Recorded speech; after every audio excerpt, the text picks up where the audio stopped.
NAB نے تحریک انصاف کے مزید 3 اراکین اسمبلی کو طلبی کا نوٹس جاری کر دیا ہے، اور یہ بات اس وقت ہوئی ہے جب گزشتہ روز ہی وزیر اعلیٰ پنجاب عثمان بزدار کو بھی نیب نے شراب کے غیر قانونی لائسنس جاری کرنے کے الزام میں 12 اگست کو طلب کیا ہوا ہے، جبکہ ان کے ساتھ نون لیگ کی رہنما مریم نواز کو بھی 200 ایکڑ سرکاری اراضی غیر قانونی الاٹ کرانے کے الزام میں 11 اگست کو طلب کیا ہے۔ مگر وزیر اعلیٰ عثمان بزدار کو جس کیس میں طلب کیا گیا ہے اس پر سوالات اٹھ رہے ہیں کہ کیا عثمان بزدار کو ہٹانے کی کوششوں کا یہ حصہ ہے یا پھر اپوزیشن رہنماؤں کی طلبی کو بیلنس کرنے کے لیے ایسا کیا جا رہا ہے۔ عثمان بزدار پر الزام ہے کہ انہوں نے ڈی جی ایکسائز کے اختیارات کو غیر قانونی طور پر خود استعمال کیا اور لاہور کے ایک نجی ہوٹل کو شراب کا پرمٹ جاری کیا۔ اس حوالے سے وزیر اطلاعات پنجاب فیاض چوہان کا کہنا ہے کہ وزیر اعلیٰ پنجاب کا اس معاملے سے کوئی تعلق ہی نہیں ہے، انہوں نے ایسا کیا ہی نہیں ہے، مگر وہ نیب میں پیش ہوں گے۔ دلچسپ بات یہ ہے کہ نیب نے جس کیس میں عثمان بزدار کو طلب کیا اس پر اپوزیشن کی دونوں بڑی جماعتوں نے اعتراض اٹھا دیا ہے۔ پنجاب اسمبلی میں پیپلز پارٹی کے پارلیمانی لیڈر حسان مرتضیٰ کا کہنا ہے کہ نیب عثمان بزدار کو میگا کرپشن اور اختیارات کے ناجائز استعمال پر احتساب کرنے کے بجائے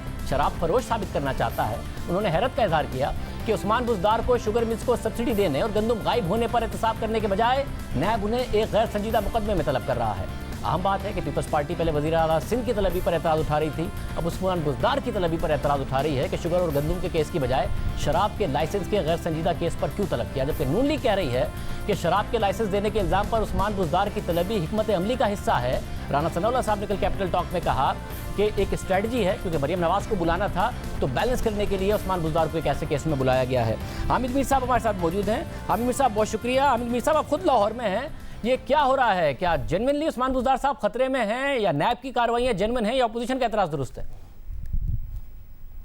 شاہجب صاحب، صورتحال یہ ہے کہ جو عثمان بزدار صاحب کو نیب نے جو نوٹس دیا ہے اور جس کیس میں دیا ہے اس کی وجہ سے ایک کھلبلی تو مچ گئی ہے، کیونکہ اس کے بعد کچھ اور جو تحریک انصاف کے رہنما ہیں آج ان کو بھی نوٹس چلا گیا ہے۔ میں نے وہ نوٹس خود دیکھے ہیں اپنی آنکھوں سے، اور اس کا مطلب یہ ہے کہ تحریک انصاف کے بارے میں نیب جو ہے اس کی کچھ پالیسی جو ہے وہ اس میں تبدیلی نظر آ رہی ہے۔ لیکن جو عثمان بزدار صاحب کو جس کیس میں نیب نے بلایا ہے، میں نے اس کیس کے کچھ ڈاکومنٹس دیکھے ہیں اور میں نے کچھ لیگل ایکسپرٹس کے ساتھ بات بھی کی ہے، تو بظاہر تو مجھے لگتا ہے کہ یہ کیس اتنا سٹرونگ نہیں ہے، کیونکہ اس میں عثمان بزدار صاحب جو ہیں کاغذوں میں کہیں ان کے دستخط کے ساتھ کوئی حکم نامہ موجود نہیں ہے۔ لیکن آپ جانتے ہیں کہ نیب جو ہے وہ تو کمپلینٹ ویریفیکیشن کی سٹیج پہ بھی بندہ گرفتار کر لیتی ہے، تو اگر تو عثمان بزدار صاحب جو ہیں ان کے علاوہ کچھ اور لوگوں کو بھی نوٹس دے دیا گیا جن کے میں نے نوٹس دیکھے بھی ہیں، تو نیب جو ہے لگتا ہے اس نے کہ کافی اپنی پالیسی چینج کی ہے اور لوگوں کو بھی وہ اپنی گرفت میں لینے والے ہیں۔ تو لگتا یہ ہے کہ صرف عثمان بزدار کے لیے نہیں بلکہ تحریک انصاف کے لیے حالات سخت ہونے والے ہیں۔ تو اس وقت لاہور میں تو اب عثمان بزدار صاحب کی جگہ جو تحریک انصاف کا کوئی چیف منسٹر کون ہوگا اس کی بھی بات ہو رہی ہے، اور پرویز لائی صاحب کی بھی بات ہو رہی ہے۔ تو سننے میں یہ آ رہا ہے کہ پرویز لائی صاحب اگر نہیں ہوتے ہیں تو پھر کوئی ایسا چیف منسٹر ہوگا جس پر پرویز لائی صاحب راضی ہو جائیں۔ تو ایسی ایک شخصیت تحریک انصاف میں ہے، وہ اس وقت صوبائی وزیر بھی ہیں۔ دیکھیں آنے والے دنوں میں کیا ہوتا ہے۔ بہرحال اس وقت لاہور میں کافی کھلبلی ہے، اور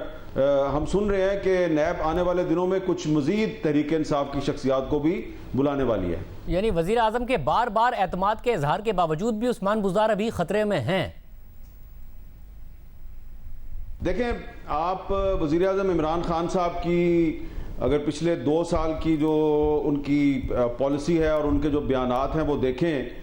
تو اس میں آپ کو نظر آئے گا کہ وہ کچھ معاملات پر ایک اپنی بہت مؤثر رائے کا اظہار کرتے ہیں، لیکن with the passage of time جب ان کو یہ محسوس ہوتا ہے کہ اب صورتحال بدل گئی ہے اور اب ان کی پارٹی کے لیے یا ان کی حکومت کے لیے ضروری ہو گیا ہے کہ پالیسی تبدیل کی جائے، تو وہ پالیسی تبدیل بھی کر دیتے ہیں۔ تو میرے لیے کوئی سرپرائز نہیں ہوگا کہ اگر عمران خان صاحب جو ہے وہ عثمان بزدار صاحب کے بارے میں اپنی رائے تبدیل کر لیں، تو میرے لیے کوئی یہ اچنبے کی بات نہیں ہوگی، اور مجھے لگتا ہے کہ ایسا ہو بھی سکتا ہے۔ بہت شکریہ، حامد میر صاحب ہمارے ساتھ موجود تھے۔ اس کے ساتھ ہی اب ایک تلوار لٹک رہی ہے آصف زرداری صاحب کے اوپر، اس پہ بات کریں گے ایک بریک کے بعد۔